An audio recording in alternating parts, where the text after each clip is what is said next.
ಎಲ್ಲರಿಗೂ ನಮಸ್ಕಾರ. S L Bhyrappa ಅವರ ಉತ್ತರಾಖಂಡ ಕಥೆಯನ್ನು ಮುಂದುವರಿಸೋಣ. ಆಗ ಸುಕೇಶಿ ಹೇಳಿದ್ಲು, ಸೀತಕ್ಕ, ಇದು ಕೇಳಿ ನನಗೆ ನಮ್ಮ ಕೇರಿಯೋರಿಗೆ ನನ್ನಂಥ ಚಾಕ್ರಿ ಹೆಣ್ಣು ಗಂಡುಗಳಿಗೆಲ್ಲ ಎದೆ ದಸಕ್ಕಂದ್ಬಿಡ್ತಾವ. ಪೋಲಿ ಮುಂಡೆವು ಕದ್ದು ಮುಚ್ಚಿ ಆಡೋ ಮಾತಿಗೆಲ್ಲ ಕಟ್ಕೊಂಡು ಹೆಣ್ತೀನಿ ಬಿಡೋದ, ಇದೆಂಥ ರಾಜ್ಯಭಾರ ಅಂತ ಜನ ಮಾತಾಡ್ಕೊತವ್ರೆ. ಅಕ್ಕ, ನಿನಗೆ ಚೊಚ್ಚಲು ಬಾಣಂತನ ಮಾಡೋಕ್ಕೆ ನಾನು ಎಲ್ಲ ತಯಾರಿ ಮಾಡ್ಕೊಂಡಿದ್ದು, ನನ್ನ ಜೊತೆ ನೀರು ನಿಡಿ ಮಾಡೋಕ್ಕೆ 4 ಜನ ಹೆಂಗಸ್ರನ್ನ ನೇಮಿಸ್ಕೊಂಡಿದ್ದು ನಿನಗೆ ಗೊತ್ತಲ್ವಾ? ಇನ್ನು ತುಂಬಿದ ಬಸ್ರಿ ಹೆಣ್ತಿನ ಹಿಂಗೆ ಕಾಡ್ಗಟ್ಟದವನು ಅದೆಂಥ ರಾಜ ಅಂತ ನೋಡು. ಅವ್ನು ನಿನ್ನ ಗಂಡನೇ ಅಲ್ದಿದ್ದಿದ್ರೆ ನಾನು ಗ್ರಾಮ ದೇವತೆ ಆಣೆ ಶಾಪ ಹಾಕ್ಬಿಡ್ತಿದ್ದೆ ಅವನಿಗೆ. ನಿನ್ನ ಕಳ್ಸಕ್ಕೆ ಬಂದಿದ್ರಲ್ಲ 2 ಸಾರಥಿಗಳು, 4 ಜನ ಸವಾರರು, ಹಿಂಗೆ ಗುಸುಗುಸು ಹೊಂಟು ಸೀತಮ್ಮ ರಾಣಿನ ಬಿಟ್ಟು ಬಂದದ್ದು ವಾಲ್ಮೀಕಿ ಋಷಿ ಆಶ್ರಮದ ದಿಡ್ಡಿ ಬಾಗಿಲ ಮುಂದೆ ಅಂತ ಗೊತ್ತಾಗೋಯ್ತು. ನಾನು ಆವತ್ತೇ ಹೊಂಟು ಬರೋಣ ಅಂತ ತೀರ್ಮಾನ ಮಾಡಿಬಿಟ್ಟೆ. ಗಂಡನೇನೋ ಬಿಟ್ಟ, ಆದರೆ ತುಂಬಿದ ಬಸ್ರಿ, ಹೆರಿಗೆ ಮಾಡಿಸಿ ಬಾಣಂತನ ಮಾಡೋರು ಯಾರು, ಹುಟ್ಟಿದ ಮಗುನ ಸಾಕೋರು ಯಾರು ಅಂತ ಯೋಚನೆ ಮಾಡಿದ್ನ ಅವನು. ನಾನಾರ ಹೋಗಬೇಕು ಅಂತ ತೀರ್ಮಾನ ಮಾಡಿಬಿಟ್ಟೆ. ಯಾರನ್ನು ಕೇಳಲಿಲ್ಲ, ಯಾರಿಗೂ ಹೇಳಲಿಲ್ಲ, ಬಂದುಬಿಟ್ಟೆ ಅಂತ ಅಂದ್ಲು. ಇದನ್ನು ಕೇಳಿ ನನ್ನ ಹೃದಯ ತುಂಬಿ ಬಂತು. ಅಂದರೆ ಈ ಪ್ರಪಂಚದಲ್ಲಿ ನಾನು ಒಂಟಿ ಅಲ್ಲ, ನನ್ನ ಸುಕೇಶಿ ಇದ್ದಾಳೆ, ನನಗೆ ಅಕ್ಕ ಆಗಿದ್ದಾಳೆ, ತಂಗಿ ಆಗಿದ್ದಾಳೆ, ಈಗ ನನಗೆ ತಾಯಿನೂ ಅವಳೇ ಅನ್ನಿಸ್ಬಿಡ್ತು. ನನ್ನ ಕಾಲಿನ ಕೂತಿದ್ದ ಅವಳ ತಲೆಯನ್ನು 2 ಕೈಗಳಿದ್ಲು ತಬ್ಬಿ ಹಿಡ್ಕೊಂಡೆ. ಸ್ವಲ್ಪ ಹೊತ್ತು ಮನಸ್ಸಿಗೆ ಒಂದು ರೀತಿಯ ಶಾಂತಿ ತುಂಬಿ ಬಂತು. ಆ ನಂತರ ಕೇಳಿದೆ, ಜೊತೆಯಲ್ಲೇ ಬಂದನಲ್ಲ ನಿನ್ನ ಗಂಡ, ಹೇಗೆ ಒಪ್ಕೊಂಡ ಅಂತ ಕೇಳಿದೆ. ಮೊದಲು ಒಪ್ಪಲಿಲ್ಲವ, ರಾಜಾಜ್ಞೆಯಿಂದ ಹೊರ ಹಾಕಿದವಳನ್ನ ಹೋಗಿ ನೋಡೋದು ತಪ್ಪಲ್ವಾ, ಗೊತ್ತಾದರೆ ನಮ್ಗೆ ಶಿಕ್ಷೆ ಆಗತ್ತಲ್ವಾ ಅಂತ ಅವನು ಅಂಜ್ಕೊಂಡ. ನಾನು ಹೇಳಿದೆ, ನಿನ್ನ ರಾಜ ಮಾಡಿದ ನ್ಯಾಯನ ಜನಕ ಮಹಾರಾಜರು ಅವ್ರ ಮಗಳನ್ನ ರಾಜ್ಕುಮಾರ ರಾಮನಿಗೆ ಕೊಟ್ಟರು. ಈಗ ಗಂಡಂಗೆ ಅವಳು ಬೇಡ, ಅವಳನ್ನು ಅವರ ಅಪ್ಪನ ಮನೆಗೆ ಕ್ಷೇಮವಾಗಿ ಕಳಿಸೋದನ್ನು ಬಿಟ್ಟು ಕಾಡಿಗೆ ನೂಕೋದು ಯಾವ ನ್ಯಾಯ ಅಂತ ನಾನಂದೆ. ಅದಕ್ಕೆ ಅವನಂದ, ಕೊಟ್ಟ ಹೆಣ್ಣು ಕುಲಕ್ಕೆ ಹೊರಗು, ಅಪ್ಪನ ಮನೆಯಿಂದ ಬಂದ ಮೇಲೆ ಮಗಳು ಹಿಂತಿರುಗಿ ಹೋಗ್ಬೋದಾ ಅಂದ. ಆಗ ನಾನಂದೆ, ನನಗವೆಲ್ಲ ನ್ಯಾಯ ಪಂಚಾಯತಿಗೆ ಬೇಡ. ಸೀತಕ್ಕ ನನ್ನ ಒಡತಿ, ಅವಳು ಬಾಣಂತನ ನಾನು ಮಾಡಲೇಬೇಕು. ನೀನು ನನ್ನ ಜೊತೆ ಬಂದು ಅವಳಿರೋ ಜಾಗಕ್ಕೆ ಕಳಿಸ್ತೀಯೋ ಇಲ್ಲ ನಾನೇ ದಾರಿ ಕೇಳ್ಕೊಂಡು ಒಬ್ಬಳೆ ಹೋಗ್ಲೋ ಅಂತ ಹಠ ಮಾಡಿದೆ. ಊಟ ಬಿಟ್ಟು ಕುಂತ್ಕೊಂಡೆ. 8 ದಿನ ಆದಮೇಲೆ ಅವನು ಒಪ್ಕೊಂಡ. ಅವನಿಗೂ ಕೂಡ ನೀನು ಅಂದರೆ ಭಾಳ ಮರ್ಯಾದೆ ಐತೆ, ಆದರೆ ಈ ರಾಜ ಏನು ಕಠಿಣ ದಂಡನೆ ಮಾಡ್ತಾನೋ ಅನ್ನೋ ಭಯ ಅವನಿಗೆ. ಭರತರಾಜನಷ್ಟು ಸಡಿಲ ಅಲ್ಲ ಇವನು ಅಂತ ಎಲ್ಲರೂ ಮಾತಾಡ್ಕೊತಾರೆ. ನೆಂಟರ ಮನೆಯಲ್ಲಿ ಕಾಯಿಲೆ ಇದೆ, ನಿಗಾ ನೋಡ್ಕೊಳ್ಳೋಕ್ಕೆ ನನ್ನ ಹೆಂಡ್ತಿನ ಕಳಿಸ್ತಿದ್ದೀನಿ ಅಂತ ಹೇಳಿ ಕರ್ಕೊಂಡು ಹೋಗಿಬಿಟ್ಟು ಬರ್ತೀನಿ ಅಂತ ನಾಟಕ ಆಡ್ದ. ನೀನು ಯಾರು ಹೇಳಿದ್ರು ಕೂಡ, ಯಾರು ಕೇಳಿದ್ರು ಕೂಡ ಹಾಗೆ ಹೇಳಬೇಕು ಅಂತ ಉಪಾಯವನ್ನು ಕೂಡ ಅವನೇ ಹೇಳ್ದ ಅಂತ ಸುಕೇಶಿ ಹೇಳಿದ್ಲು. ಕೋಸಲ ರಾಜ್ಯದ ಎಷ್ಟೋ ಕಡೆ ಬರ ಅಂತ ನಾನು ಕೇಳಿದ್ದೀನಿ. ಅಯೋಧ್ಯೆಯಲ್ಲೂ ಕೂಡ ಅನ್ನಕ್ಕೆ ಅಭಾವ ಇತ್ತು. ಅಂಥದ್ರಲ್ಲಿ ಇಷ್ಟೆಲ್ಲ ದಿನಸಿ ಧಾನ್ಯ ಯಾಕೆ ತಂದೆ, ಇದೆಲ್ಲ ಎಲ್ಲಿತ್ತು ಅಂತ ನಾನು ಕೇಳಿದೆ. ನಿನ್ನನ್ನು ಆಶ್ರಮದ ಬಾಗಿಲಲ್ಲಿ ಬಿಟ್ಟು ಬಂದರು ಅಂತ ಗೊತ್ತಾಯ್ತಲ್ಲವ, ಅಲ್ಲಿ ತಿನ್ನಾಗ ಏನಿರ್ತದೆ, ಗೆಡ್ಡೆ ಗೆಣಸು ಹಣ್ಣು ಹಂಪಲು ಬಿಟ್ಟು. ಅದರಲ್ಲಿ ಬಾಣಂತನ ಮಾಡಿದ್ರೆ ಶಕ್ತಿ ಬರ್ತದ, ಮಗು ಗಟ್ಟಿಯಾಗಿ ಬೆಳೀತದ, ಇದು ತಗೊಂಡು ಹೋಗಬೇಕು ಅಂತ ಅಂದೆ. ನೀನು ಉಪವಾಸ ಇರ್ತಿ ಅಂತ ಕೇಳಿದ ತಕ್ಷಣ ನನ್ನ ಗಂಡ ಒಪ್ಕೊಂಡ. ಸರಿಯಾಗಿ ಮಳೆ ಆಗದಿದ್ರು ಕೂಡ ಬೆಳೆ ತೆಗಿಯೋದ್ರಲ್ಲೂ ನನ್ನ ಗಂಡ ನನ್ನ ಮೈದ್ನ ಇಬ್ಬರು ಭಾರಿ ಬುದ್ಧಿವಂತರು. ನಮ್ಮನೆ ಒಳಗಿನ ಕಣಜ ಹಗೆವಲ್ಲಿ ಮುಂದಿನ 2 ವರ್ಷಕ್ಕೆ ಆಗುವಷ್ಟು ಧಾನ್ಯವನ್ನು ನಾವು ಮುಚ್ಚಿಟ್ಟಿರ್ತೀವಿ. ಆದರೆ ಇದು ನೀನು ಯಾವತ್ತೂ ಯಾರ ಕೈಲೂ ಹೇಳಬೇಡವ ಅಂತ ಕೆಪ್ಪಿಸ್ಕೊಟ್ಟಿದ್ಲು. ಆಮೇಲೆ ಅವರಿಬ್ಬರು ಜರಿಗೆ ಹೋಗಿ ಸ್ನಾನ ಮಾಡಿ ಪಾಕಶಾಲೆಯಲ್ಲಿ ಊಟ ಮಾಡ್ಕೊಂಡು ಬಂದರು. ಕುಂಭ ಕಮಾನು ಗಾಡಿಯಲ್ಲಿ ಹುಲ್ಲು ಹರಡ್ಕೊಂಡು ಕಂಬಳಿ ಹೊದ್ಕೊಂಡು ಬೆಚ್ಚಗೆ ಮಲ್ಕೊಂಡ್ಬಿಟ್ಟ. ಸುಕೇಶಿ ಹೇಳಿದ್ಲು, ಬರೀ ಆಶ್ರಮದ ಊಟ ಮಾಡಿದ್ರೆ ಬಾಣಂತಿಗೆ ಶಕ್ತಿ ಬರೋದಿಲ್ಲ. ನಾನು ತಂದಿರೋ ದಿನಸಿ ಧಾನ್ಯದಲ್ಲಿ ಅಡುಗೆ ಮಾಡಿ ಇಕ್ತೀನಿ.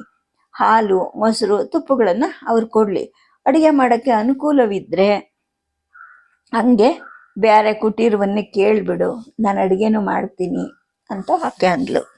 ನನಗೂ ಅದು ಸರಿ ಅಂತ ಅನ್ನಿಸ್ತು. ಮಹಾರಾಜ ನನ್ನನ್ನು ತ್ಯಜಿಸಿದ ಮೇಲೆ ನನ್ನ 3 ತಂಗಿಯರ ಭಾವನೆಗಳೇನು, ಭರತ ಶತ್ರುಘ್ನರ ಮನಸ್ಸೇನು, ಅವರು ಆ ಬಗ್ಗೆ ಅಣ್ಣನ ಜೊತೆ ಏನಾದರೂ ಮಾತಾಡ್ಕೊಂಡ್ರಾ ಅನ್ನೋದನ್ನ ಕುತೂಹಲ ನನ್ನಲ್ಲಿ ಹುಟ್ಕೊಂಡಿತ್ತು. ಅಷ್ಟರಲ್ಲಿ ಸುಕೇಶಿ ಹೇಳಿದ್ಲು, ಒಂದು ಸುದ್ದಿ ಅವ, ಬರೀ ಗೂಸು ಒಳಗೆ ಏನು ನಡೆದಿದೆಯೋ ಬೇರೆ ಯಾರಿಗೂ ಗೊತ್ತಿಲ್ಲ. ತುಂಬು ಗರ್ಭಿಣಿ ಅತ್ತಿಗೆಯನ್ನ ರಾಜ್ಯದಿಂದ ಹೊರಗೆ ಹಟ್ಟಿದ್ದು ಲಕ್ಷ್ಮಣ ಭಾವನಿಗೆ ಸ್ವಲ್ಪನೂ ಒಪ್ಪಿಗೆ ಆಗಿಲ್ವಂತೆ. ಅವನಿಗೂ ಮಹಾರಾಜನಿಗೂ ಮನಸ್ತಾಪ ಆಯ್ತಂತೆ. ಅವನು ಕೂಡ ಅಣ್ಣನ ಕೈಲಿ ಮಾತು ಬಿಟ್ಬಿಟ್ಟಿದ್ದಾನಂತೆ. ಊರ್ಮಿಳಕ್ಕ ಗಂಡನ ಕೈಲೂ ಜಗಳ ಕಾದದ್ಲಂತೆ. ಈಗಲೂ ಅವಳ ಅರಮನೆಯಲ್ಲಿ ಗಂಡನ ಎದುರಿಗೆ ಮುಖ ಸಿಂಡರಿಸ್ಕೊಂಡಿರ್ತಾಳಂತೆ ಅಂತ ಸುಕೇಶಿ ಅಂದ್ಲು. ನಿನಗೆ ಯಾರು ಹೇಳಿದ್ರು ಅಂತ ನಾನು ಕೇಳಿದೆ. ಅವಳು ಸಖಿ ಮೋದಿನಿ ಹೇಳಿದ್ಲು. ಮಿಥಿಲೆನಲ್ಲಿ ನಮ್ಮ ಅರಮನೆಯಲ್ಲಿ ಅವಳು ಇದ್ಲಲ್ವಾ, ಕಾಯಿಲೆ ಕಸಾಲಿಯಾಗಿ ನಾನು ಮಲ್ಕೊಂಡಾಗ ಅವಳು ನಿನ್ನ ಸೇವೆ ಮಾಡಕ್ಕೆ ಬರ್ತಿದ್ಲು ನೋಡು. ಅವಳು ಒಡತಿಯ ಮನಸ್ಸು ಅವಳು ಚೆನ್ನಾಗೇ ಗೊತ್ತಿರುತ್ತೆ. ಊರ್ಮಿಳಕ್ಕ ಯಾವುದನ್ನು ಬಾಯಿ ಬಿಟ್ಟು ಹೇಳಿರಲಿಲ್ಲ, ಆದರೆ ಮೋದಿನಿಯ ಊಹೆ ಯಾವತ್ತೂ ತಪ್ಪಾಗಿರೋಲ್ಲ ಅಂತ ಸುಕೇಶಿ ಅಂದ್ಲು. ಸರಿ, ಮಾಂಡವಿ ಶ್ರುತಕೀರ್ತಿಯರು ಏನಂತಾರೆ ಅಂತ ನಾನು ಕೇಳಿದೆ. ರಾಜ್ಕುಮಾರಿಯರು ನಮ್ಮ ಕೈಲಿ ಹೆಂಗೆ ಮಾತಾಡ್ಯಾವ? ಅವರಿಬ್ಬರು ನಮ್ಮ ವಿದೇಹದ ಉತ್ತರದ ಗಡಿ ಇಕ್ಷುಮತಿ ನದಿ ಸೀಮೆಯವರಲ್ವಾ, ಸಾಂಕಾಶ್ಯ ನಗರ ಅವ್ರದ್ದು. ನಿಮ್ಮ ಚಿಕ್ಕಪ್ಪ ಕುಶಧ್ವಜರ ಮಕ್ಕಳಲ್ವಾ ಅವರು. ಅವರ ಸಖಿಯರು ಕೂಡ ಅದೇ ಸೀಮೆಯವರು. ನಮ್ಮ ಮಾತಿಗೂ ಅವ್ರ ಮಾತಿಗೂ ಕೂಡ ವ್ಯತ್ಯಾಸ ಇದೆ. ಭರತ ಶತ್ರುಘ್ನರನ್ನ ಮದುವೆಯಾಗಿ ಅಯೋಧ್ಯೆಗೆ ಬಂದ್ರಲ್ಲ, ಅವ್ರ ಜೊತೆಗೆ ಆ ಸಖಿಯರು ಬಂದಿದ್ರು. ಆದರೆ ಅವರು ನಮ್ಮ ಜೊತೆ ಬೆರೆಯೋದಿಲ್ಲ. ಅವರ ಅರಮನೆಗಳಲ್ಲಿ ನಡೆಯೋದನ್ನ ನಮಗೇನು ಹೇಳೋದು ಇಲ್ಲ. ಈ ಊರಿಗೆ ಈ ರಾಜ ಪರಿವಾರದ ಸೇವೆಗೆ ಬಂದು 16 ವರ್ಷಗಳೇ ಆಯಿತು. ಆದರೆ ತಾವು ಸಾಂಕಾಶ್ಯ ನಗರದವರು ಅನ್ನೋ ಒಂದು ಜಂಬ ಮಾತ್ರ ಅವರನ್ನ ಬಿಟ್ಟು ಹೋಗಿಲ್ಲ ನೋಡು ಅಂತ ಸುಕೇಶಿ ಹೇಳಿದ್ಲು. ಇನ್ನು ಮೊದಲನೇ ಹೆರಿಗೆ ನೋವಿನ ಭಯ, ಆತಂಕ ಯಾವ ಹೆಣ್ಣಿಗೆ ಇರೋದಿಲ್ಲ. 4 ಹೆರಿಗೆಯನ್ನು ಅನುಭವಿಸಿದ ಸುಕೇಶಿ ನನಗೆಷ್ಟು ಸಮಾಧಾನ ಮಾಡಿದ್ರು ಕೂಡ ಮನಸ್ಸಿನಲ್ಲಿ ಏನೋ ಅಧೈರ್ಯ, ನಾನು ಕಂಗಡ್ತಾ ಇದ್ದೆ. ಹಾಗಂತ ಅವಳ ಕೈಲಿ ನನ್ನ ಭಯವನ್ನು ತೋರಿಸ್ಕೊಳ್ಳೋದಾಗ್ಲಿ ಹೇಳ್ಕೊಳ್ಳೋದಾಗ್ಲಿ ಮಾಡ್ತಾ ಇರಲಿಲ್ಲ. ನೋವನ್ನು ಉಣ್ಲಿಕ್ಕೆ ಅಂತಲೇ ಬಂದಿರೋ ಈ ಸೀತೆ ಪ್ರತಿಯೊಂದು ಹೆಣ್ಣು ಹಲವು ಬಾರಿ ಅನುಭವಿಸ್ಬೇಕಾದ ಈ ನರಕಕ್ಕೆ ಅಂಜೋದನ್ನ ಆತ್ಮೀಯ ಸಖಿ ಜೊತೆಗೆ ಒಪ್ಕೊಳ್ಳೋ ಆತ್ಮಪ್ರತ್ಯಯಕ್ಕೆ ನಾನು ಒಳಗಾಕ್ಬೇಕಾ ಅಂತ ನನಗೆ ಅನ್ನಿಸ್ತಿತ್ತು. ಆದರೂ ಕೂಡ ನೋವು ಪ್ರಾರಂಭ ಆದಾಗ ಅಳಬಾರ್ದು, ಕಣ್ಣೀರು ಸುರಿಸಬಾರ್ದು ಅಂತ ಎಷ್ಟೇ ಆತ್ಮಾಭಿಮಾನದ ನಿಶ್ಚಯ ಮಾಡಿಕೊಂಡಿದ್ರು ಕೂಡ 3ನೇ ಸುತ್ತಿನ ನೋವು ಹಿಂಡತೊಡಗಿತು. 2 ದವಡೆಗಳನ್ನು ಬಿಗಿಯಾಗಿ ಕೂಡಿಸಿ ಅದುಮ್ಕೊಂಡ್ರು ಕೂಡ ಗಂಟ್ಲ ಒಳಗಡೆಯಿಂದ ಅಳು ಕುದ್ದು ಉಕ್ಕು ಬಂತು. ಕಣ್ಣುಗಳ ಮುಖಾಂತರ ಮರಳಿ ಮರಳಿ ಉಕ್ಕುತ್ತಾ ಇತ್ತು. ನನಗೆ ತಿಳಿದ ಹಾಗೇನೆ ಅಮ್ಮ ಅಂತ ಅರಚಿಕೊಂಡೆ. ತಡ್ಕೊಳ್ಳವ, ಬ್ಯಾಗ್ ಆಗ್ಬಿಡತ್ತೆ ಅಂತ ನನ್ನನ್ನು ಬೆನ್ನು ಸವರ್ತಿತ್ತಿತ್ತು ಒಂದು ಅಂಗೈ. ಯಾವ ಅಮ್ಮನದಿದು ಅಂತ ನನಗನ್ನಿಸ್ತು. ಹೆತ್ತ ಅಮ್ಮನ ಅಂಗೈಯ ಅರಿವೇನೆ ನನಗಿಲ್ಲ. ನನ್ನ ಬೆನ್ನನ್ನು ಸವರ್ತಾ ಇದ್ದಿದ್ದು ನನ್ನ ಗಂಡನ ಅಂಗೈ. ಆ ಸ್ಪರ್ಶ ನೆನಪಿಗೆ ಬಂತು. ಹಿತ ಅನ್ನಿಸ್ತು. ತಡ್ಕೊಳ್ಳವ ಅನ್ನೋ ಧ್ವನಿ ತಾಯಿಯಾಗಿದ್ದ ಗಂಡನು ಕಟುಕನಾಗಿ ಪರಿಣಮಿಸಿರುವಂತಹ ವಾಸ್ತವತೆಯ ನೆನಪನ್ನು ಹುಟ್ಟಿಸ್ತು. ಯಾರಿಗೋಸ್ಕರ, ಯಾರ ಫಲಕ್ಕೋಸ್ಕರ ಈ ಯಮಯಾತಿಯನ್ನು ನಾನು ಅನುಭವಿಸ್ಬೇಕು ಅನ್ನೋ ಒಂದು ಎಚ್ಚರಿಕೆ ಹುಟ್ಕೊಂತು. ಸುಕೇಶಿ, ಈ ನೋವು ಬೇಡ, ಈ ಮಗುನೂ ಬೇಡ, ಹೇಗಾದರೂ ನಿಲ್ಲಿಸ್ಬಿಡವ ಅಂತ ಕಿರಿಚಿಕೊಂಡೆ. ಶುರು ಆಗಿದ್ದಕ್ಕೆ ನಿಲ್ಸಕ್ಕೆ ಬ್ರಹ್ಮದೇವರ ಕೈಯಲ್ಲೂ ಆಗಲ್ಲ ಕಣವ, ನೀನು ನನ್ನವ್ವ ಅಲ್ವಾ ಅಂತ ಅವಳು ಸೊಂಟವನ್ನು ನೀವದ್ಲು. ಅವಳೇ ನನ್ನವ್ವ ಅನ್ನಿಸ್ಕೊಂಡ್ಲು. ಇನ್ನೊಂದು ಕೈಯಿಂದ ಬಿಗಿಯಾಗಿ ಹಿಡ್ಕೊಂಡೆ ಅವಳ ಕೈಯನ್ನು. ಹಲ್ಲನ್ನು ಕಚ್ಚಿಕೊಂಡು ಪ್ರಸವ ವೇದನೆಯನ್ನು ಸಹಿಸ್ತಾ ಹೋದೆ. ಪ್ರಸವ ವೇದನೆಯ ಅವಧಿಯನ್ನು ಅಳೆಯೋದು, ನೆನಪಲ್ಲಿ ಇಟ್ಕೊಂಡು ಒರೆಯೋದು ಅನುಭವಿಸಿದವಳಿಗೆ ಸಾಧ್ಯನೇ ಇಲ್ಲ. ವೇದನೆಯ ಒಂದು ಯುಗ ಕಳೀತು. ಮಗುವನ್ನು ಒಮ್ಮೆ ನೋಡಿ ದಣವಿನಿಂದ ಕಣ್ಣು ಮುಚ್ಚಿಕೊಂಡು ಸ್ವಲ್ಪ ಹೊತ್ತಿಗೆ ಮತ್ತೆ ಹೊಟ್ಟೆ ಒಳಗಡೆ ನುಲಿಯೋಕ್ಕೆ ಶುರು ಆಯಿತು. ಹೊಟ್ಟೆ ಮತ್ತೊಮ್ಮೆ ಅಮ್ಮ ಅಂತ ಹರಿಚಿಕೊಂಡೆ. ನನ್ನ ಹೊಟ್ಟೆಯನ್ನು ಆಕೆ ಸವರು ನೋಡಿದ್ಲು. 2ನೇ ಹೆರಿಗೆ ನೋವು ಆರಂಭ ಆಗಿದೆ. ಅಂದರೆ ಅವಳಿ ಶಿಶುಗಳಿದೆ, ಇದು ಮೊದಲಿನಷ್ಟು ಕಷ್ಟ ಆಗೋದಿಲ್ಲ, ತಡ್ಕೋ ಮಗು ಅಂತ ಹೇಳಿಬಿಟ್ಟು ಆನಂದಿ ತಾಯಿ ನನಗೆ ತಲೆಯನ್ನು ಹೊಟ್ಟೆಯನ್ನು ಸವರಿದ್ರು. ಅಷ್ಟರಲ್ಲಿ 3 ಜನ ಋಷಿಪತ್ನಿಯರು ಕೂಡ ನನ್ನ ಸುತ್ತ ನಿಂತಿದ್ರು. ಇದು ಗಂಡು ಮಗು, 2ನೇದು ಎಂಥದಿರುತ್ತೋ ನೋಡಬೇಕು ಅಂತ ಮತ್ತೊಬ್ಬ ಅಜ್ಜಿ ನೋಡಿದ್ರು. ಇನ್ನು ಅವ್ರಿಗಾಗೆ ಹೆಣೆದಿದ್ದಂತಹ ದೊಡ್ಡ ಬಿದಿರಿನ ತೊಟ್ಲಲ್ಲಿ 3 ತಿಂಗಳಿನ ಇಬ್ರು ಕಂದ ಮಗಳನ್ನು ಮಲ್ಕೊಂಡು ನಿದ್ದೆ ಮಾಡ್ತಾ ಇದ್ವು. ಸುಕೇಶಿಯ ಕಟ್ಟಪ್ಪಣೆ ಹಾಗೇನೆ ಪಥ್ಯದ ಊಟ, ಲೇಹ್ಯ, ತುಪ್ಪ, ದಿನಕ್ಕೆರಡು ತೊಂಬಿಗೆ ಹಸುವಿನ ಹಾಲುಗಳನ್ನು ಸೇವಿಸ್ತಿದ್ದೆ. ಹಾಗಾಗಿ ನನ್ನ ಎದೆಯಲ್ಲಿ ಸಮೃದ್ಧವಾಗಿ ಹಾಲು ಹುಟ್ಕೋತಾ ಇತ್ತು. ಎರಡು ಕಂದಗಳು ಜೊತೆಯಲ್ಲಿ ಅಷ್ಟೇ ಸಮೃದ್ಧವಾಗಿ ಊಟ ಮಾಡ್ತಿದ್ದು ಕೂಡ ರಗಳೆ ಮಾಡಾಗ್ತಾ ಇರಲಿಲ್ಲ. ಆರಂಭದಲ್ಲಿ ಸುಕೇಶಿಯ ಕೋಪ ಕಟ್ಟಪ್ಪಣೆಗಳಿಗೆ ಒಳಗಾಗಿ ಬಾಣಂತನದ ನಿಯಮಕ್ಕೆ ಒಳಗಾಗಿದ್ದೆ. ಆದರೆ ಕೆಲವು ದಿನಗಳಲ್ಲಿ ನನಗೆ ಅದೇ ನನ್ನ ಜೀವನ ಸುಖಕ್ಕೂ ತಕ್ಕ ಸಾಧನ ಅಂತ ಅನ್ಸಕ್ ಶುರುವಾಯಿತು. ನನ್ನ ಹೊಟ್ಟೆಯಲ್ಲಿ ಹುಟ್ಟಿದ ಕಂದಮ್ಮಗಳಿಗೆ ನನ್ನ ಮೊಲೆ ಊಡಿಸ್ಬೇಕಾದ್ರೆ ಅವುಗಳ ಮುಖದಲ್ಲಿ ಮೂಡುವಂತಹ ಸಂತೃಪ್ತಿಯನ್ನು ನೋಡೋದಕ್ಕಿಂತ, ಅವುಗಳು ಮಲಗಿರೋ ತೊಟ್ಲನ್ನು ಜೋಗಳ ಹಾಡ್ಕೊಂಡು ತೂಗಿ ಮಲಗಿಸೋಕ್ಕಿಂತ ಬೇರೆ ಸಮಾಧಾನ ಯಾವುದಿದೆ ಅನ್ನಿಸ್ತಿತ್ತು. ಹೆಂಡತಿಯನ್ನು ಬಿಟ್ಟವನಿಗೆ ಮಕ್ಕಳಿಂದ ಪಡೆಯೋ ಸುಖನೂ ಇಲ್ಲ. ಅವನಿಗೆ ಹಾಗೆ ಆಗಬೇಕು. ತಾನು ಯಾವುದರಿಂದ ವಂಚಿತ ಆಗಿದ್ದೀನಿ ಅನ್ನೋ ಪರಿಜ್ಞಾನವೂ ಅವನಿಗಿದೆಯೋ ಇಲ್ವೋ ಅಂತ ಹೇಳ್ಬಿಟ್ಟು ನನಗೆ ಒಂದೊಂದ್ಸಲ ರಾಮನ ಮೇಲೆ ಒಂದು ರೀತಿಯ ಪ್ರತೀಕಾರದ ಸೇಡು, ಜೊತೆಗೆ ನನಗಿದೆಯಲ್ಲ ಈ ಸುಖ ಅಂತ ಒಂದು ರೀತಿಯ ತೃಪ್ತಿ, ಇವು ಕೂಡ ಆಗ್ತಾ ಇತ್ತು. ಒಂದು ದಿವಸ ಮಧ್ಯಾಹ್ನ ಊಟ ಮಾಡಿ ಮಕ್ಕಳನ್ನು ತೂಗಿ ಮಲಗಿಸಿ ಪಕ್ಕದ ಮಂಚದ ಮೇಲೆ ಹಾಗೆ ಮಲ್ಕೊಂಡಿದ್ದೆ. ಹೊರಗಡೆ ಸೆಕೆ ಇತ್ತು. ಆದರೂ ಕೂಡ ಸುಕೇಶಿ ಕಟ್ಟುಪಾಡು ಮಾಡಿದ ಹಾಗೇನೆ ತಲೆಗೆ ಉಣ್ಣೆಯ ಕುಲಾವಿ, ಮೈಗೆ ಉಣ್ಣೆಯ ಅಂಗಿ, ಕಾಲುಗಳಿಗೆ ಬೆಚ್ಚನೆಯ ಬಂಧಗಳನ್ನು ಹಾಕ್ಕೊಂಡಿದ್ದೆ. ಮೈ ಸೂಕ್ಷ್ಮವಾಗಿ ಬೆವರ್ತಾ ಇತ್ತು. ಸುಕೇಶಿ ಕುಟೀರದ ಹಿಂಬದಿಯಲ್ಲಿ ಪಾತ್ರೆ ತೊಳಿತಾ ಇದ್ಲು. ಕುಟೀರದ ಬಾಗಿಲು ಹಾಕಿತ್ತು. ಹೊರಗಡೆಯಿಂದ ಧ್ವನಿ ಕೇಳಿಸ್ತು. ಮಾತೆ, ನಾನು ಬ್ರಹ್ಮಚಾರಿ ನಾರಾಯಣ ಸ್ವರೂಪ ಬಂದಿದ್ದೀನಿ, ನಿಮ್ಮ ತಂಗಿ ಬಂದಿದ್ದಾರೆ ಅಂತ ಅಂದ. ನನಗೆ ಎದೆ ಧಡಕ್ಕಂತು. ಎದ್ದು ಹೋಗಿ ಬಾಗಿಲು ತೆಗೆದೆ. ಅವನು ಹೇಳ್ದ, ಊರ್ಮಿಳಾದೇವಿ ಅಂತ ಹೇಳಿದ್ರು ಅವರು. ಕಂಕಳಲ್ಲಿ 7-8 ತಿಂಗಳ ಮಗು ನಿಂತ್ಕೊಂಡಿದ್ದಾರೆ. ಒಂದು ರಥದಲ್ಲಿ ಬಂದಿದ್ದಾರೆ. 2 ಎತ್ತಿನ ಬಂಡಿಗಳು ಕೂಡ ಇವೆ. 4 ಕತ್ತಿ ಈಟಿಗಳ ಕಾಲಾಳುಗಳು ಕೂಡ ಇದ್ದಾರೆ. ತಿಡ್ಡಿ ಬಾಗಿಲಿನ ಹೊರಗಡೆ ಕಾಯ್ತಾ ಇದ್ದಾರೆ ಅಂತ ಅಂದ. ನನ್ನ ಎದೆಯಲ್ಲಿ ಉಸಿರು ಗಂಟಲು ಸಿಕ್ಕಾಕೊಂಡಂಗೆ ಅನ್ನಿಸ್ತು. ಕುಟೀರದ ಹಿಂಬದಿಗೆ ಹೋದೆ. ಉದ್ವಿಗ್ನ ಧ್ವನಿಯಲ್ಲಿ ಉಗ್ಗುತ್ತಾನೆ ಹೇಳಿದೆ, ಸುಕೇಶಿ, ಊರ್ಮಿಳೆ ಬಂದಿದ್ದಾಳಂತೆ. ನಾನೇ ದಿಡ್ಡಿ ಬಾಗಿಲಿಗೆ ಹೋಗಿ ಕರ್ಕೊಂಡು ಬರ್ತೀನಿ, ನೀನು ತೊಟ್ಲು ನೋಡ್ಕೋ ಅಂದೆ. ಸುಕೇಶಿಗೂ ಕೂಡ ನನ್ನಷ್ಟೇ ಉದ್ವಿಗ್ನತೆ ಉಂಟಾಯಿತು. ಹೌದಾ, ಯಾರು ಹೇಳಿದ್ರು? ಜೊತೆಗೆ ಲಕ್ಷ್ಮಣ ಭಾವನು ಬಂದಿದ್ದಾನ? ನೋಡು, ಗಂಗಾ ಪೂಜೆ ಮಾಡಿ ನೀನಿನ್ನೂ ಬಾಣಂತನ ಮುಗಿಸಿಲ್ಲ. ಕುಟೀರದ ಬೇಲಿ ಆಚೆಗೂ ಕೂಡ ನೀನು ಹೋಗಬಾರ್ದು, ನಾನೇ ಹೋಗ್ತೀನಿ ಅಂತೇಳ್ಬಿಟ್ಟು ಒದ್ದೆ ಕೈಯನ್ನು ಸೀರೆ ನೆರಗಿಗೆ ಒರೆಸ್ಕೊಂತ ಬ್ರಹ್ಮಚಾರಿ ಜೊತೆಗೆ ಓಡಿದ್ಲು. ನಾನು ಬೇಲಿ ಬಾಗ್ಲ ಹತ್ರ ಕಾರ್ ನಿಂತ್ಕೊಂಡೆ. ಸ್ವಲ್ಪ ಹೊತ್ತಿಗೆ ಊರ್ಮಿಳೆನು ಓಡ್ತಾ ಓಡ್ತಾ ಬಂದ್ಲು. ಅವಳ ಹಿಂದೆ ಸುಕೇಶಿ ಇದ್ಲು. 7-8 ತಿಂಗಳ ಮಗುವನ್ನು ಎತ್ಕೊಂಡು ಮೋದಿನಿ ಕೂಡ ಬಂದಿದ್ಲು. ನನ್ನನ್ನು ನೋಡಿದ ತಕ್ಷಣ ಊರ್ಮಿಳೆ ಕಣ್ಣಲ್ಲಿ ನೀರು ಬಂತು. ಓಡ್ ಬಂದು ನನ್ನನ್ನು ತಬ್ಕೊಂಡ್ಲು. ನನ್ನ ಕಣ್ಣು ತುಂಬ್ಕೊಂತು. ಒಬ್ರನ್ನೊಬ್ರು ನಾವು ಬೇಗ ಬಿಡಲೇ ಇಲ್ಲ. ಕೈ ಸಡಿಸಿದ ಮೇಲೆ ಅವಳು ಹೇಳಿದ್ಲು, ಸುಕೇಶಿ ಹೇಳಿದ್ಲು, ಅವಳು ಜವಳಿಯಂತೆ, ತೋರ್ಸು ನಡಿ ಅಂತ ಅಂದ್ಲು. ಒಳಗೆ ಕರ್ಕೊಂಡು ಹೋದೆ. ತೊಟ್ಲಲ್ಲಿ ಮಲಗಿದ್ದ ಇಬ್ಬರನ್ನು ನೋಡಿ ಅವಳ ಮುಖ ಅರಳಿತು. ಬಾಗಿ ಎಚ್ಚರಿಕೆ ಆಗದೆ ಇರೋ ಹಾಗೆ ಅವರ ಕೆನ್ನೆಗಳಿಗೆ ಹಗುರವಾಗಿ ಮುತ್ತಿಟ್ಲು. ಅವರನ್ನು ದಿಟ್ಟಿಸಿ ನೋಡಿದ ನಂತರ ನನ್ನ ಕಡೆಗೆ ತಿರುಗಿದ್ಲು. ನೀನು ಜಾಣೆ ನೋಡು, ಒಂದೇ ನೋವಲ್ಲೇ ಇಬ್ಬರನ್ನ ಹೆತ್ತು ಮುಗಿಸ್ಬಿಟ್ಟೆ ಅಂತ ನಕ್ಲವಳು. ನನ್ನನ್ನು ನಗಿಸಿದ್ಲು. ಅವಳ ಸ್ವಭಾವನೇ ಹಾಗೆ. ಹಾಸ್ಯ, ಗಂಭೀರ ಸಂದರ್ಭದಲ್ಲೂ ಕೂಡ ಅವಳು ನಗ್ತಾ ಇರ್ತಿದ್ಲು, ಎಲ್ಲರನ್ನೂ ನಗಿಸ್ತಾ ಇದ್ಲು. ಮಧ್ಯೆ ಮಧ್ಯೆ ಕೋಪಕ್ಕೂ ಏನೂ ಬರ ಇರ್ತಿರ್ಲಿಲ್ಲ. ನಾವು ಬೆಳಗ್ಗೆ ಶಿಬಿರ ಬಿಚ್ಚೋಕ್ಕೆ ಮೊದಲೇ ಅಡುಗೆ ಮಾಡಿ ಊಟ ಮಾಡಿ ಉಳಿದದನ್ನು ಕಟ್ಕೊಂಡು ಬಂದಿದ್ದೀವಿ. ಸಾರಥಿ ಕಾಲಾಳುಗಳು ಈಗ ಅದನ್ನೇ ಉಂಡು ವಿಶ್ರಮಿಸ್ತಾರೆ. ನನಗೆ ಮೋದಿನಿಗೆ ಏನಾದರೂ ಮಿಕ್ಕಿದ್ರೆ ಕೊಡು, ಇಲ್ದಿದ್ರೆ ಬೇಗ ಮಾಡು ಅಂತ ಹೇಳ್ಬಿಟ್ಟು ಅವಳನ್ನೇ ಸುಕೇಶಿಗೆ ಆಜ್ಞೆ ಮಾಡಿದ್ಲು. ನಾನು ಅವಳ ಮಗುವನ್ನ ಎತ್ಕೊಂಡೆ. ಅದು ಗಂಡು ಮಗು. ಅಂಗದ ಅಂತ ಹೆಸರಿಟ್ಟಿದ್ದೀವಿ ಅಂತ ಅಂದ್ಲು. ತೂಕವಾಗಿತ್ತು ಮಗು. ಹೊಸ ಮುಖ ಅನ್ನುವಂತಹ ವಿಕರ್ಷಣೆ ಏನೂ ಅದಕ್ಕಿರಲಿಲ್ಲ. ಹುಟ್ಟಿದಾಗಿನಿಂದ ನಾನು ಪರಿಚಿತಳೇನೋ ಅನ್ನೋ ಹಾಗೆ ನನ್ನ ಮುಖ, ಮೈ ಮೇಲೆಲ್ಲ ಅದು ಕೈ ಆಡಿಸ್ತು. ನೋಡು, ದೊಡ್ಡಮ್ಮ ಅಂತ ಎಷ್ಟು ಚೆನ್ನಾಗಿ ಗುರುತು ಹಿಡ್ದ ಅಂತ ಊರ್ಮಿ ಅಂದ್ಲು. ಮುದ್ದಾಗಿತ್ತು ಮಗು. ಶಾಂತವಾದ ಮುಖ.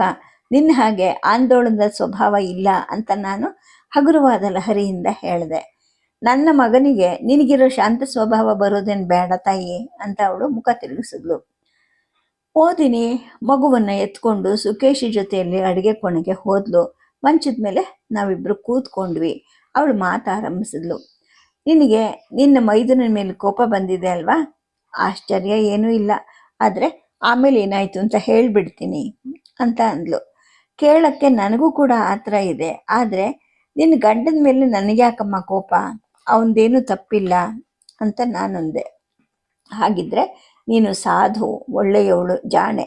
ಏನಾಯ್ತು ಗೊತ್ತಾ?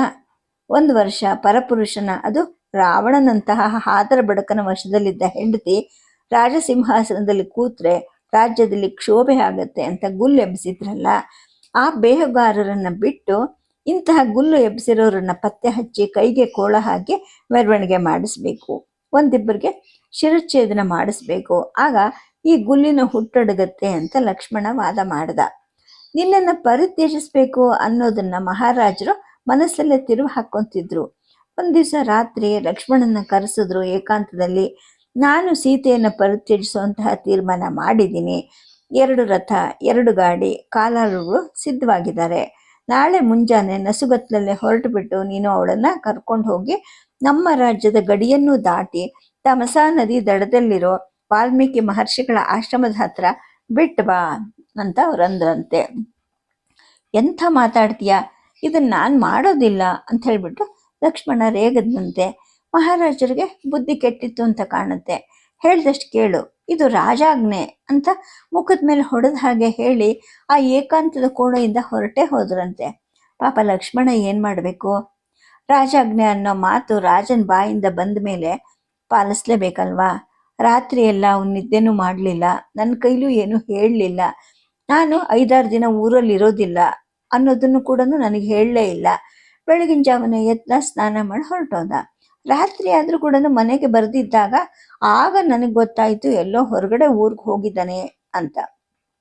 ಹೀಗೆ ರಹಸ್ಯ ರಾಜಕಾರ್ಯಕ್ಕೆ ಹೋಗ್ಬೇಕಾದ್ರೆ ಎಷ್ಟೋ ಸಲ ಹೆಂಡತಿಗೆ ತಿಳಿಸೋದಿಲ್ವಲ್ಲ, ಅದೆಲ್ಲ ನನಗೆ ಗೊತ್ತಿತ್ತು. ಆದರೆ ರಹಸ್ಯ ಕಾರ್ಯಕ್ಕೆ ಹೋಗುವಾಗ ಮನೇಲಿ ಬೇರೆ ಯಾವುದೋ ಕೆಲಸದ ಮೇಲೆ ಇನ್ಯಾವುದೋ ಊರಿನ ಹೆಸರೇ ಹೇಳಿ ಹೋಗೋದು ಕ್ರಮ ಅಲ್ವಾ? ಆದರೆ ಈಗ ಅವನು ನನಗೇನು ಹೇಳದೆ ಹೋಗಿದ್ದಾನೆ, ಎಲ್ಲಿಗೆ ಹೋಗಿರಬಹುದು ಅಂತ ನನಗೆ ಗಾಬರಿ ಆಯಿತು. ಮಾರನೇ ದಿವಸ ಬೆಳಗ್ಗೆ ರಕ್ಷಣಾಧಿಕಾರಿಗೆ ಹೇಳಿ ಕಳಿಸ್ದೆ, ಅವ್ರಿಗೂ ಗೊತ್ತಿರಲಿಲ್ಲ.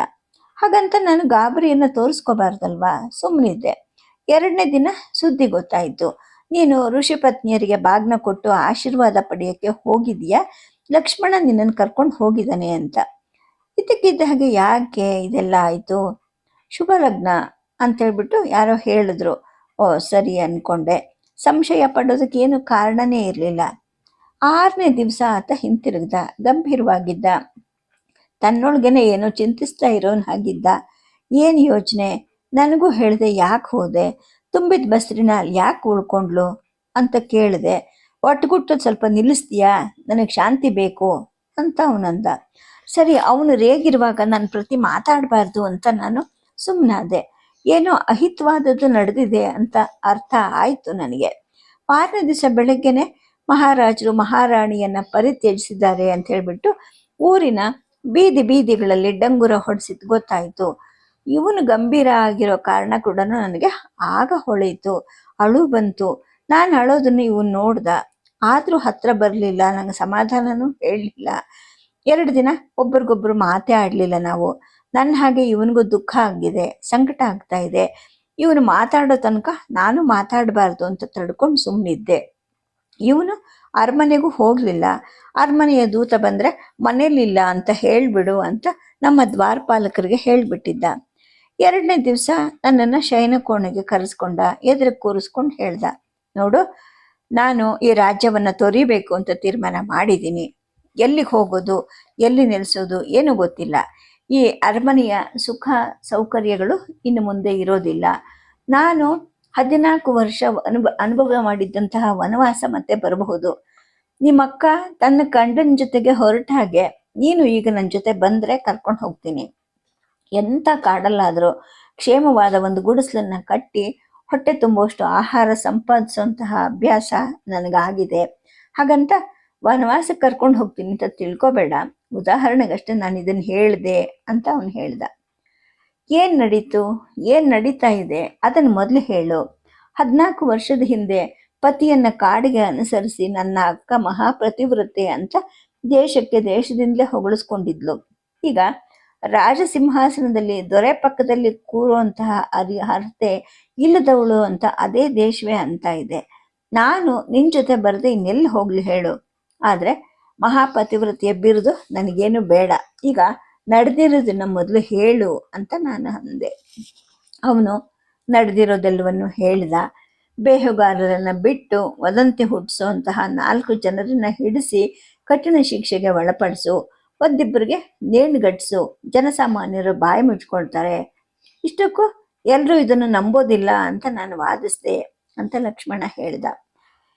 ಹಿಂದಿನ ದಿನ ನನ್ನನ್ನು ಕರೆದು ಪಟ್ಟದ ರಾಣಿಯನ್ನು ಪರಿತ್ಯಜಿಸಬೇಕು ಅಂತ ನಾನು ತೀರ್ಮಾನಿಸಿದ್ದೀನಿ. ನಾಳೆ ನಸ್ಕಲ್ಲಿ ಹೊರಟೋಗಿ ನೀನು ಬಿಟ್ಟು ಬಾ ಅಂತ ರಾಮ ಅಂದ. ನಾನು ತೀರ್ಮಾನಿಸಿದ್ದಾಗಿದೆ. ಇದು ರಾಜಾಜ್ಞೆ, ಹೆಚ್ಚು ವಾದಿಸಿದ್ರೆ ಅವಿಧೇಯತೆ ಆಗತ್ತೆ ಅಂತಲೂ ಅವನಂದ. ರಾಜಾಜ್ಞೆ ಅಂದಮೇಲೆ ನಾನೇನು ಮಾಡಬೇಕು? ಬಾಯಿ ಮುಚ್ಕೊಂಡು ಮನೆಗೆ ಬಂದೆ ಅಂತ ಲಕ್ಷ್ಮಣ ಹೇಳ್ದ ಅಂತ ಈಗ ಅವಳು ಹೇಳಿದ್ಲು. ಮರುದಿನ ಬೆಳಗಿನ ಜಾವದಲ್ಲಿ ಹೋಗಿ ಸಿದ್ಧವಾಗಿದ್ದ ಹಿಂದಿನ ರಥದಲ್ಲಿ ಕೂತ್ಕೊಂಡು ಹೋದೆ. ಆಶ್ರಮದ ದಿಡ್ಡಿ ಬಾಗಿಲಲ್ಲಿ ಅತ್ತಿಗೆಯನ್ನ ದಿನಸಿ ಧಾನ್ಯಗಳ ಮೂಟೆಗಳನ್ನು ಇಳಿಸಿ ಅವರ ಎದುರಿಗೆ ನಿಂತ್ಕೊಂಡೆ. ರಾಜಾಜ್ಞೆಯನ್ನು ಉಚ್ಚರಿಸದೆ ಹಿಂತಿರುಗಿ ರಥವನ್ನು ಏರಿದ ಕ್ಷಣದಿಂದಲೇ ನನಗೆ ಮನಸ್ಸಿಗೆ ಬಂತು, ಈ ರಾಜಾಜ್ಞೆ ವ್ಯಾಪ್ತಿ ಒಳಗಡೆ ನಾನು ಯಾವತ್ತೂ ಇರಬಾರ್ದು. ಯಾವ ರಾಜನ ಪ್ರಜೆಯಾಗೂ ಕೂಡ ನಾನು ಇರಬಾರ್ದು. ನನ್ನದೇ ರಾಜ್ಯವನ್ನು ಸಂಪಾದಿಸಿಕೊಂಡು ಆಳಬೇಕು, ಇಲ್ವಾ ವನವಾಸಿಯಾಗಿ ಬದುಕಬೇಕು ಅಂತ ಅನ್ಕೊಂಡೆ ಅಂತ ಲಕ್ಷ್ಮಣ ಹೇಳ್ದ. ಅಕ್ಕ, ಈಗ ನಿಜ ಹೇಳ್ತಾ ಇದ್ದೀನಿ ಕೇಳು. ನೀನು ಹಠ ಮಾಡಿ ಪತಿಯನ್ನು ಅನುಸರಿಸಿ ಕಾಡಿಗೆ ಹೋದ 1-2 ತಿಂಗಳು ಅಯೋಧ್ಯೆಯ ಪ್ರಜೆಗಳೆಲ್ಲ ಪಿತೃವಾಕ್ಯ ಪರಿಪಾಲನೆಗಾಗಿ ಹತ್ರ ಬಂದಿದ್ದ ಸಿಂಹಾಸನವನ್ನು ತೊರೆದು ಕಾಡಿಗೆ ಹೋದ ರಾಜ್ಕುಮಾರನಿಗಿಂತ ನಿನ್ನ ಹೆಸರನ್ನೇ ಎತ್ತರವಾದ ಪೂಜಾ ಸ್ಥಳದ ಮೇಲಿಟ್ಟು ಜಪಿಸ್ತಾ ಇದ್ರು. ಹಾಗೇನೆ ಅಣ್ಣನ ಸೇವೆಗೆ ಹೋದ ಗಂಡ ಲಕ್ಷ್ಮಣನನ್ನ ಅನುಸರಿಸದೆ ಈ ಊರ್ಮಿಳೆ ಅರಮನೆಯ ವಿಲಾಸ ಜೀವನಕ್ಕೆ ಅಂಟಿ ಕೂದ್ಲು ಅಂತ ಎಷ್ಟೋ ಜನ ನನ್ನ ಎದುರಿಗೇನೆ ಆಡ್ಕೊಂಡ್ರು. ನಿಜ ಹೇಳ್ತೀನಿ ಕೇಳು. ಆಗ ನನಗೆ ನಿನ್ನ ಮೇಲೆ ಹೊಟ್ಟೆ ಕಿಚ್ಚೇನೋ ಹುಟ್ಟುಕೊಂತು. ಆದರೆ ನಾನು ಯಾಕೆ ಕಾಡಿಗೆ ಬರಲಿಲ್ಲ? ಗಂಡ ನಾರುಮಡಿಯನ್ನು ಹುಟ್ಟಿದ್ದು ಕೂಡ ಕಣ್ಣಾರೇನೆ ನೋಡಿದ್ದೆ. ಯಾಕೆ ಬರಲಿಲ್ಲ ಅಂದರೆ, ನಾನು ಕಾಡಿಗೆ ಬಂದರೂ ಕೂಡ ಅವನು ಬ್ರಹ್ಮಚಾರಿಯಾಗೇ ಇರ್ತಾನೆ. ಏನು ಸುಖ? ಒಂದು ವೇಳೆ ಅವನು ಬ್ರಹ್ಮಚರ್ಯವನ್ನು ಮುರಿದು ಅಕಸ್ಮಾತ್ ಮಗು ಹುಟ್ಟಿದ್ರೆ ಕಾಡಲ್ಲಿ ಅದನ್ನು ಸಾಕೋದು ಹೇಗೆ? ಮದುವೆಯಾದ ಹೊಸದ್ರಲ್ಲೇನೆ ಮಗನನ್ನು ಕಾಡಿಗೆ ಕಳಿಸೋದು, ಹೆಂಡತಿಯನ್ನು ಹೇಳದೆ ಕೇಳದೆ ಅಣ್ಣನ ಸೇವೆಗೆ ಕಾಡಿಗೆ ಹೋಗೋದು, ಇವೆಲ್ಲ ಏನು ಹುಚ್ಚು ಅಂತ ನನಗೆ ಈ ಮನೆ ಈ ಜನಗಳ ಮೇಲೆ ತುಂಬ ಕೋಪ ಹುಟ್ಟುಬಿಟ್ಟಿತ್ತು ಅಕ್ಕ. ಅಲ್ಲದೆ ಕಾಡಿಗೆ ಅನುಸರಿಸುವಷ್ಟು ನಿನಗೆ ರಾಮನ ಮೇಲೆ ಇದ್ದಷ್ಟು ಪ್ರೀತಿ ನನಗೆ ಲಕ್ಷ್ಮಣನ ಮೇಲೆ ಇರಲಿಲ್ವೋ ಏನೋ ಗೊತ್ತಿಲ್ಲ. 14 ವರ್ಷದ ಅರಮನೆಯಲ್ಲಿ ಪರಿತ್ಯಕ್ತ ಜೀವನದಲ್ಲಿ ನನ್ನ ಮನಸ್ಸಲ್ಲಿ ಇವೆಲ್ಲ ಆಲೋಚನೆಗಳು ವಿಶ್ಲೇಷಣೆಗಳು ಬರ್ತಾ ಇದ್ವು. ಮನಸ್ಸಿನ ಲಹರಿಗಳು ದುರ್ಬಲ ಗಾಳಿಗೆ ಚಲಿಸೋ ತೇಳೋ ಮೋಡಗಳ ಹಾಗೆ ಅಂತ ಅವಳು ಮಾತು ನಿಲ್ಲಿಸಿದ್ಲು. ಆಮೇಲೆ ಏನಾಯಿತು ಅಂತ ನಾನು ಕೇಳಿದೆ. ಆಮೇಲೆ ಅಂತ ಅವಳು ಹೇಳಕ್ಕೆ ಶುರು ಮಾಡಿದ್ಲು. ನನಗೂ ಬೇಸರ ಆಯಿತು ಅಕ್ಕ. ಬರೀ ಕೋಪ ಅಲ್ಲ, ಅಸಹ್ಯನೂ ಆಯಿತು. ಇದೆಂಥ ಕುಟುಂಬ, ಈ ಕುಟುಂಬದಲ್ಲಿ ಇರಕೂಡ್ದು ಅಂತ ನನಗನ್ನಿಸ್ತು ಅಂತ ಊರ್ಮಿಳಾ ಹೇಳಿದ್ಲು. ನಾನು ಹೇಳಿದೆ, ನಿನ್ನನ್ನು ಬಿಟ್ಟು ಅಯೋಧ್ಯೆಯನ್ನು ತಲುಪಿದ ಊರ್ಮಿಳಾ ಹೇಳಿದ್ಲು, ನಿನ್ನನ್ನು ಬಿಟ್ಟು ಅಯೋಧ್ಯೆಯನ್ನು ತಲುಪಿದ 6ನೇ ದಿನ ಬೆಳಗ್ಗೆ ಇವನು ಸುಮಂತ್ರರಿಗೆ ಹೇಳಿ ಕಳಿಸ್ದ. ಅವರನ್ನು ಸ್ವಾಗತಿಸಿ ಪೀಠ ತೋರಿಸಿ ಎದುರಿಗೆ ಕೂರಿಸಿ ಹೇಳ್ದ, ಸುಮಂತ್ರರೇ, ನೀವು ವೇದ ರಾಜನೀತಿಗಳಲ್ಲದೆ ವ್ಯಾಕರಣವನ್ನು ಕೂಡ ಅಧ್ಯಯನ ಮಾಡಿದ್ದೀರಾ.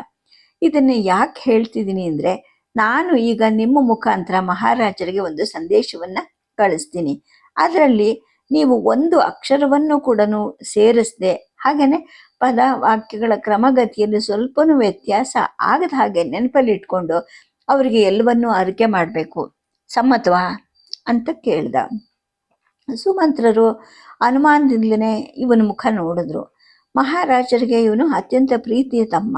ನೇರವಾಗಿ ಅವ್ರ ಕೈಲಿ ಮಾತಾಡದೆ ಮಂತ್ರಿ ಮುಖಾಂತರ ಸಂದೇಶ ಕಳಿಸೋದು, ಜೊತೆಗೆ ಅದರಲ್ಲಿ ಒಂದು ಸ್ವಲ್ಪನೂ ಲೋಪ ಆಗಲಿ ಆಗಮ ಆಗಲಿ ಆಗ್ಕೂಡ್ದು ಅಂತ ನಿಬಂಧನೆ ಹಾಕ್ತಾ ಇದ್ದಾನಲ್ಲ, ಯಾಕೆ ಅಂತ ಅವ್ರಿಗೂ ವಿಚಿತ್ರ ಅನ್ನಿಸ್ತು. ಆದರೆ ಅದನ್ನು ಬಾಯಿ ಬಿಟ್ಟು ಅವ್ರು ಹೇಳಲಿಲ್ಲ. ನನ್ನ ವಿಷಯ ಗ್ರಹಿಕೆ ಹಾಗೂ ವರದಿನಲ್ಲಿ ನಿಮಗೆ ಸಂಪೂರ್ಣ ನಂಬಿಕೆ ಇರಲಿ ಅಂತ ಅವರ ಲಕ್ಷ್ಮಣನಿಗೆ ಹೇಳಿದ್ರು.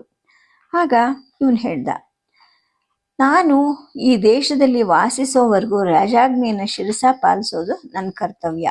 ಹಾಗೆಯೇ ಪಾಲಿಸದೇ ಇರೋದು ಕೂಡ ಶಿಕ್ಷಾರ್ಹ ಅಪರಾಧ ಆಗತ್ತೆ. ಈ ವ್ಯಾಪ್ತಿಯಿಂದ ಹೊರ ಹೋಗಬೇಕು ಅಂತ ನಾನು ನಿಶ್ಚಯ ಮಾಡಿಬಿಟ್ಟಿದ್ದೀನಿ. ಕೋಸಲದ ಬಹುತೇಕ ಸೈನ್ಯ ನನಗೆ ನಿಷ್ಠವಾಗಿದೆ. ಅದರಲ್ಲಿ 100-200 ಸೈನಿಕರನ್ನ ಕರ್ಕೊಂಡು ಈ ರಾಜ್ಯದ ಹೊರಗಡೆ ಹೋಗಿ ಯುದ್ಧ ಮಾಡಿ ನನ್ನದೇ ಒಂದು ರಾಜ್ಯವನ್ನು ಸ್ಥಾಪನೆ ಮಾಡ್ಕೊಳ್ತೀನಿ. ಅಥವಾ ಈ ರಾಜ್ಯದ ಹೊರಗಡೆ ಫಲವತ್ತಾದ ಯಾವುದಾದ್ರೂ ಒಂದು ಭೂಮಿಯನ್ನ ಅಥವಾ ಕಾಡನ್ನ ಕಡಿದು ಸ್ವತಂತ್ರ ಕೃಷಿ ಭೂಮಿಯಾಗಿ ಪರಿವರ್ತಿಸ್ಕೋತೀನಿ.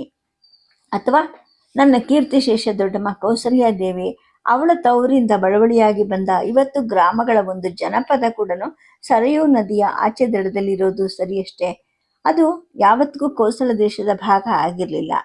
ಇನ್ನು ನಾನು ಕೂಡ ಕೌಸಲ್ಯಾದೇವಿಯ ಮಗನೇ ಆಗಿರೋದ್ರಿಂದ ಆ ಜನಪದವನ್ನು ನನಗೆ ಬಿಟ್ಟುಕೊಟ್ರೆ ಅದನ್ನು ಒಂದು ಸಣ್ಣ ಸ್ವತಂತ್ರ ರಾಜ್ಯವನ್ನಾಗಿ ಮಾಡಿಕೊಂಡು ನಾನು ಸ್ವತಂತ್ರವಾಗಿರ್ತೀನಿ. ಇದರಲ್ಲಿ ಮಹಾರಾಜರಿಗೆ ಸಮ್ಮತವಾದ ಆಯ್ಕೆಯನ್ನ ನನಗೆ ತಿಳಿಸ್ಬೇಕು ಅಂತ ವಿನಂತಿಸಿದ್ದೀನಿ ಅಂತ ವರದಿ ಮಾಡಿ ಅವರ ಇಂಗಿತವನ್ನ ನೀವು ನನಗೆ ಹೇಳಬೇಕು ಅಂತ ಹೇಳ್ಬಿಟ್ಟು ಲಕ್ಷ್ಮಣ ಸುಮಂತ್ರರಿಗೆ ಹೇಳ್ದ ಅಂತ ಹೇಳ್ಬಿಟ್ಟು ಊರ್ಮಿಳ ಸೀತೆಗೆ ಹೇಳ್ತಾಳೆ. ಸದ್ಯಕ್ಕೆ ಕಥೆಯನ್ನು ನಿಲ್ಲಿಸಿರ್ತೀನಿ. ನಮಸ್ಕಾರ.